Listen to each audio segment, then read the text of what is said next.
Speaking. Thank you.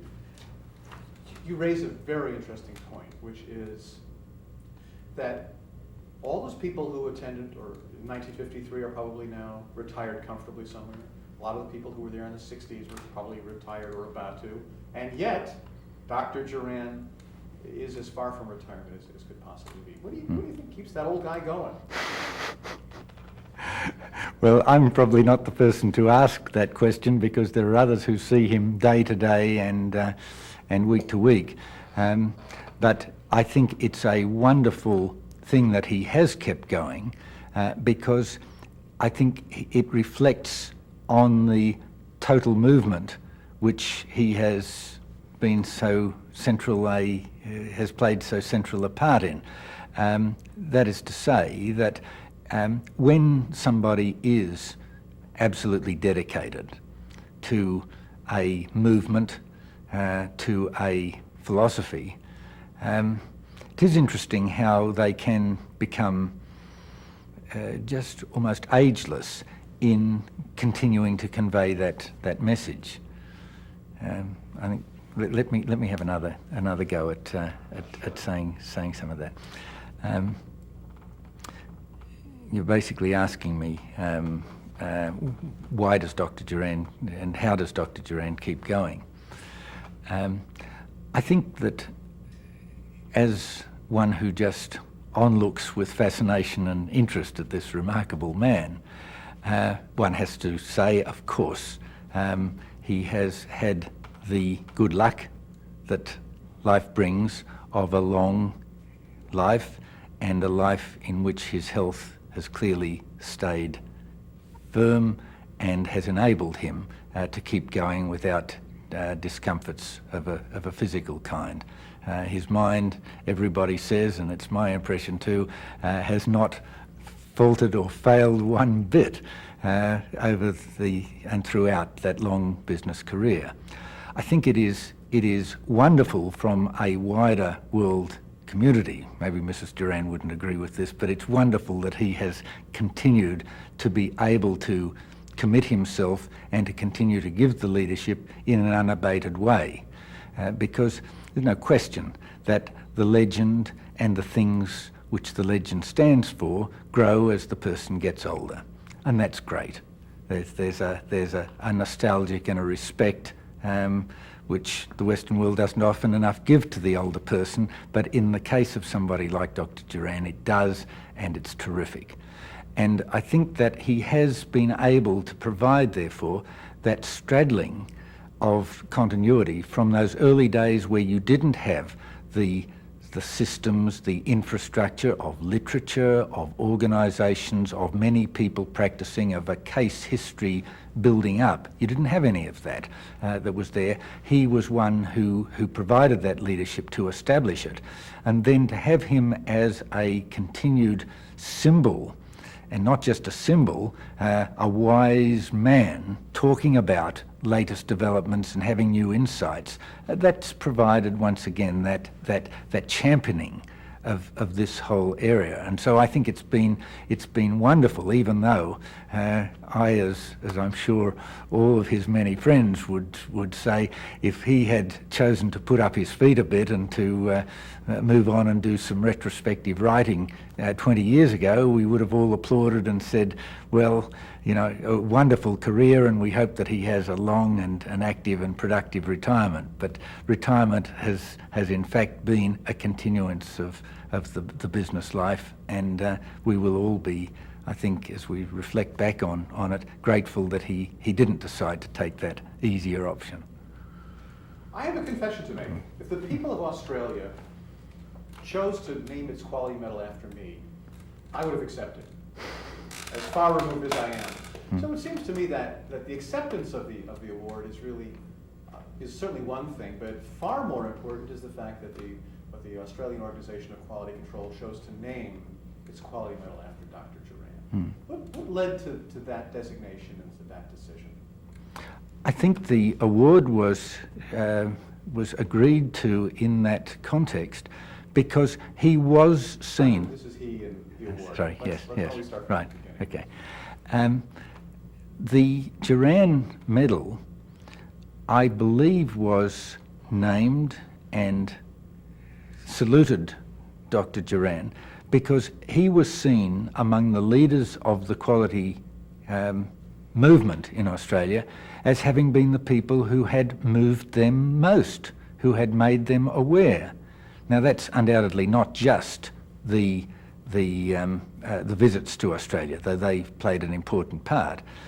In addition to that, there were his writings, and there was a recognition of the leadership that he was providing in a worldwide basis. But I think there was gratitude that he had shown such interest in Australia. There was this feeling, and we all know it, one looks back at a great teacher. There was one special teacher who set us on a track, who gave us a new insight, who made us stop and reflect and change our direction. And I think there was a bit of that was in it. That's what I sense. When I spoke to Dr. Juran last week and said, clearly in preparation for this conversation, I said, what can we hope to talk about? What kinds of things would be most productive? And he really talked with great fondness about his relationship with your father. Yes. And with your whole family and the times he spent, those prolonged visits. Yes. This videotape really is kind of a portrait, painted by many artists with many brushes.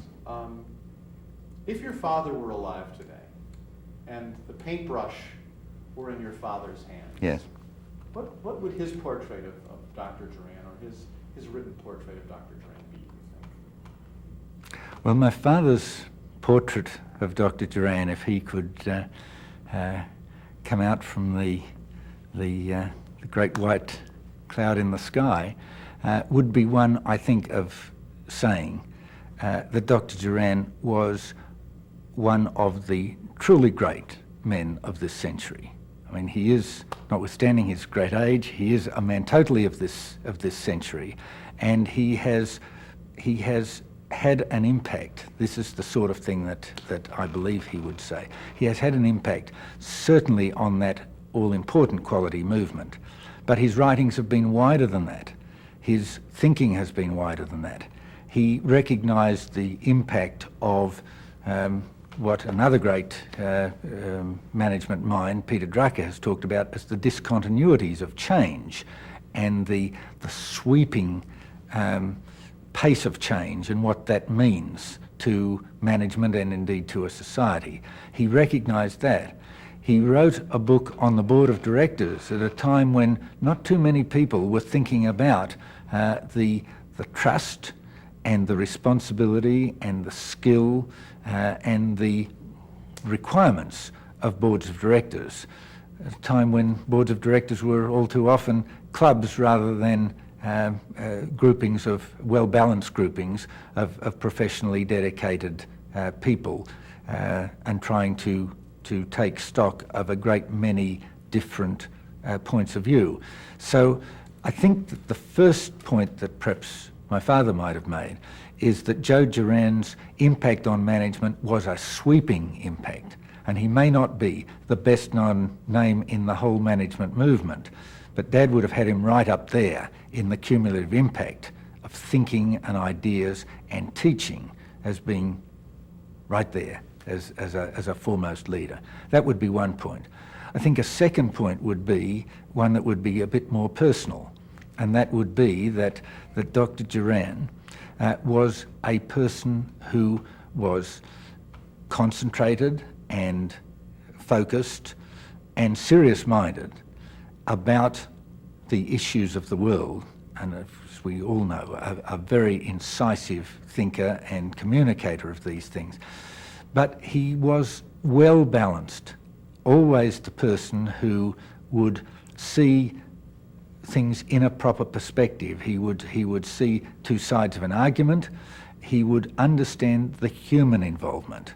And that was a point that my father was always very concerned about, that management was fundamentally about the management of human beings for human purpose. It wasn't just a technocratic exercise. And he always felt, I know, that Dr. Juran thought about the people and understood the people and the motivational aspects, and so that would be a second factor. And a third one, which I would identify with very, very closely too, is that Dr. Juran had a sense of loyalty and goodwill and continued association. We as an organisation these days continue in Australia to be linked with the Juran Institute. And how did this come about?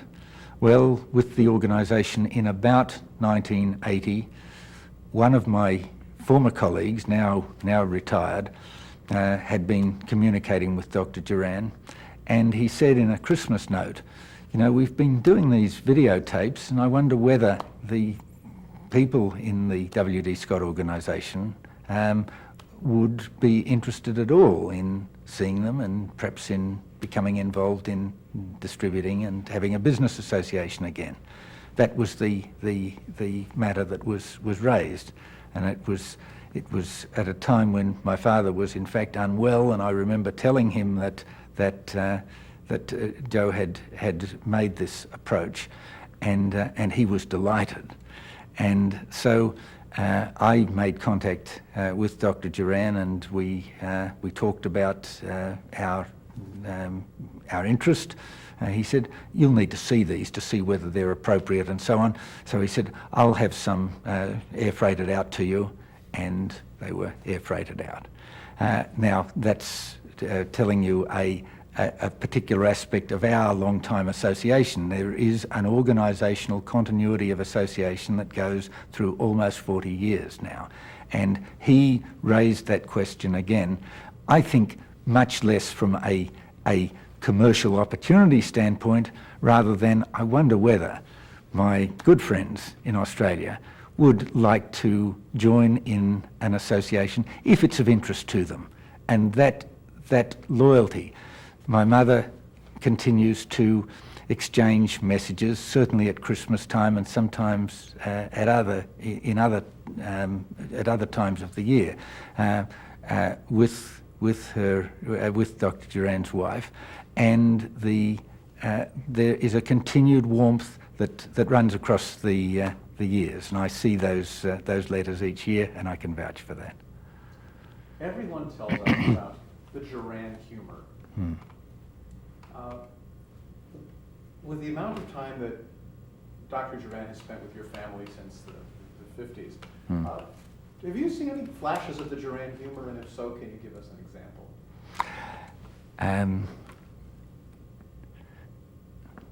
No, I was asking people. This is not for the tape. I was asking people for examples, and I was given about 3 examples, and now you ask me. I've got to try and recall them.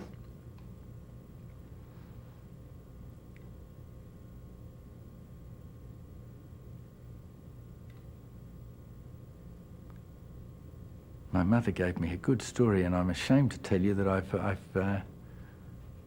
forgotten it. You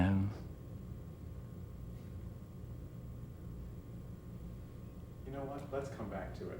Yes, let's come back to it, because I'm lost on that one just for the moment. I mean, you have that sense of the crisp witticism, but you've got to have a concrete example to make it meaningful. Yes. Heard anything if we don't. Dr. Juran has always, at least in all of our conversations, talked about the importance of giving back. Yes. And giving back to the world, giving back. What do you believe has been Dr. Juran's gift to industrial society? I think that Dr. Juran has made a very great composite gift to industrial society by identifying long before it was fashionable to talk in these terms, the importance of excellence, the importance of integrity in management, because I think that those 2 characteristics are essential to the whole quality ethos, that you are looking to provide better quality products, to serve the society with better quality products. You are looking you are seeking to strive to improve the standard of quality or service which is provided, and that a sense of betterment is part of the purpose of work, that a continuing aspiring to improving what has been done in the past. I think that sense of the dynamic striving towards something better and relating that to a very fundamental commercial payoff is really one of the major things that Dr. Juran has done, and he's managed to do that as the great teacher. I mean, you talk in a sense of, sorry, you don't. One talks about Dr. Juran's gift to the next generation. Well, of course, that is the ultimate satisfaction for the great teacher, that they have worked with, that the great teacher has worked with students, whatever age and whatever context, worked with students to give them insights and understandings which will carry forward into higher quality performance or attitudes, or whatever it may be, in the next generation. And that in turn, that gets given back into the generation after that. And one can see that sort of thing happening over Dr. Juran's long career. If you were to narrow the focus slightly and look not at the industrial world as a whole, but Yep. at Australia specifically. Yes.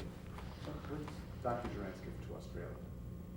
Well, Dr. Juran's gift to Australia is one which has been to introduce, as part of a needed sophistication and awareness about the science of management. Let me start again.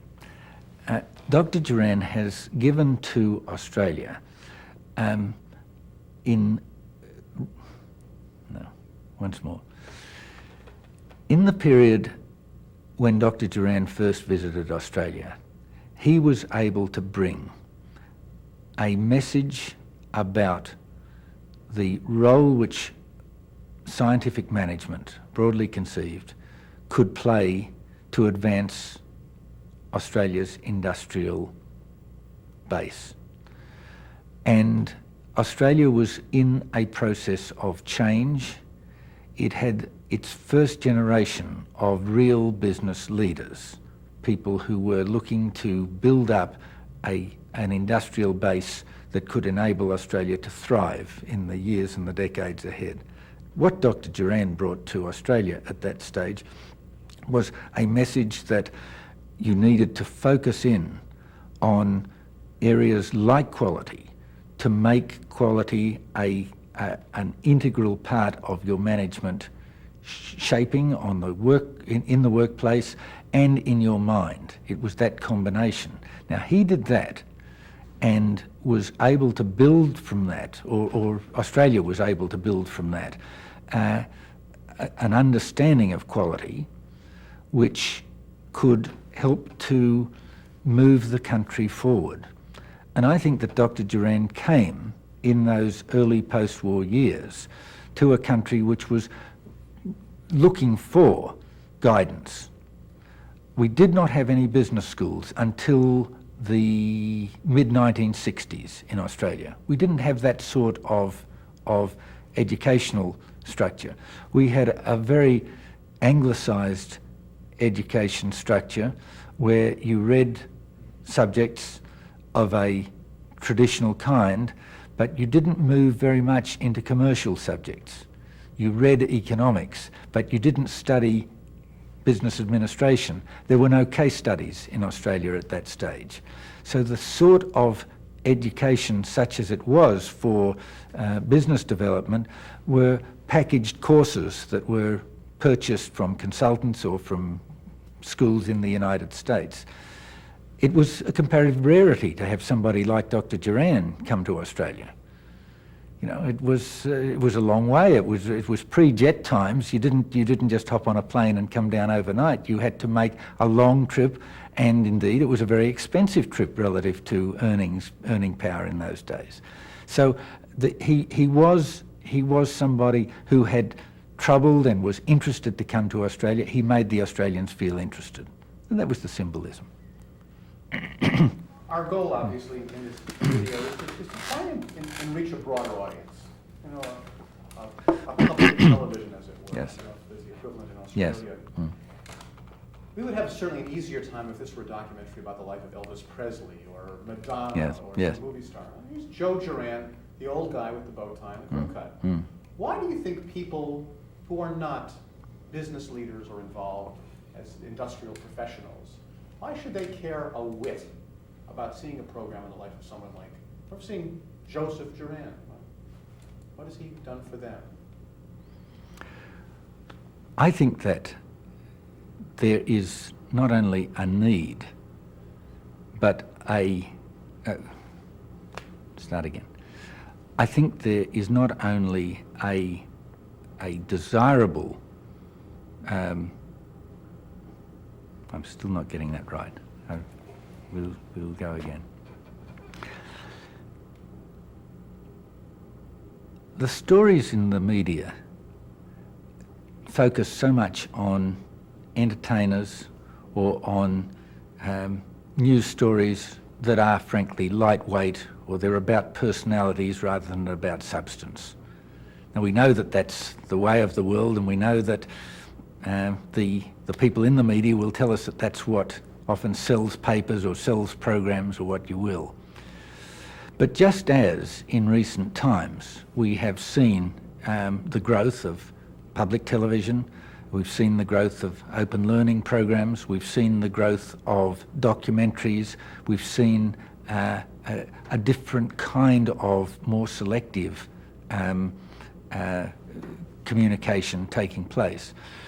The insights that can come from stories about somebody who is perhaps little known to the very wide world, but whose achievements and whose exploits, well put together, can be very meaningful and indeed can become an inspiration to people, and perhaps can give a better basis, a better perspective, a better balance of what is really important in this world, is highly desirable.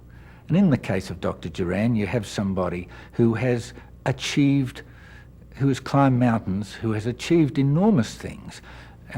We haven't touched on, and it's not even appropriate in our chat to be talking about Dr. Juran's huge achievements in Japan. But that has been part of the heroics for those who know and care about the whole management movement. And to be able to document and to be able to tell a wider audience about the way in which achievement can be carried out quietly and with integrity and with persistence, and without worrying about whether the story is carried on page one, or whether there's a photographic opportunity, or whether there's a television snatch and a phrase that has been that makes it part of real news. The real news, as we all know, is so often not in the newspapers. It's the cumulative results of great people's endeavours. And there are many stories that are out there which would, I think, help. They would help at the school, at the educational level. They would help at the mainstream community level, where, you know, the greatness of a society can really be made up of what somebody once called the ordinary decency of the ordinary person. And if the society can be exposed to and learn from the stories of achievement of people like Joe Juran, I believe that that is improving the quality of society, and I believe that when we all talk about media responsibility, this is one good way in which the media can really move to improve communications today. I know how closely your father was. He brought Joe Juran to Australia in the first place. Yeah, 5 minutes. Thank you. Was instrumental in formation of the Australian Organization of Quality Control, the creation of the Juran Medal. What did it mean to your family to have Dr. Juran present at the awarding of the first Juran Medal to your father? Yes. It was very special to have Dr. Juran present at that first award, and for Dad genuinely to feel not only humble but feel inadequate. He felt that people who were involved in quality were people who were engineers, who were mathematicians, who had a technical prowess. His was not that. And I think it took him a little while to come to terms with the idea that he really had earned that honour. But for him and for all of the family, with him by that stage being about 71, 72 years of age, and having had, as we thought, a signal career in Australia, helping to build an awareness and a respect for management as a profession. I think that was his great contribution to Australia, over and above the individual work situations that he contributed to. That was, in a sense, a special kind of salute that we were very proud and delighted, and the family linkage, the warmth of that relationship which we all felt, and Dr. Juran had that happy knack of making you know that was a very genuine feeling that was there. That was wonderful. It ranks, as I reflect back, it ranks with probably two others, which for reasons that you will understand, three others perhaps, for reasons you will understand, were also very special. One of them was that he received the Gilbreth Medal some 10 years or so before, and the warmth of association which both my father and mother had with the great lady Dr. Lillian Gilbreth, and the respect for the work which she and her late husband had done in pioneering the management movement, that was very special. But that was on the way through. That was, as I say, more than a decade before. The other two awards come into a slightly different category. The first was that he was given a knighthood, and that led him to be Sir Walter Scott, which of course caused much joke about when he was going to start writing his novels and so on. And the second was later on, when Australia moved to an award system called the Order of Australia, that he was, in I think it was his 75th year, made a companion, which was the highest award in that system, and quite a rare award. And those two, of course, had the similar happiness of being a reward in retrospect at the end of a career, but also they had the national pride about them. And so I would group those four honours as being the very special remembrances. And as I say, we have, as I think I may have indicated before, we have the Juran Medal as one of the proud items in our archives of the family. Going for a couple of short answers now, as Yes. time winds down. Sure. In presenting the Juran Award to your father, Dr. Juran in his speech said, "In my view, a major measure of the stature of a man is the extent to which he devotes his remaining energies to making the world into something better than it was when he entered it." And he went on to talk about your father. Yes. How would you apply the same criteria to Dr. Juran? I think you could put inverted commas around the statement from the start to the finish, and you could say that Dr. Juran has met in the fullest way the test of that quotation. I don't know whether that's a helpful answer to you, given that I didn't repeat If you it. could finish the sentence. Now for a universal audience, Dr. Juran is the man who? Dr. Juran is the man who was one of the great, has been, sorry, let me make it in the present. Dr. Juran is a man who has contributed mightily to the progress of the 20th century in its advances in industry, its advances in technology, but its advances too in a more civilised approach to organisations and their conduct. he is a person who reflects the very best features of American leadership in the world in the second half of the 20th century. And I think that the true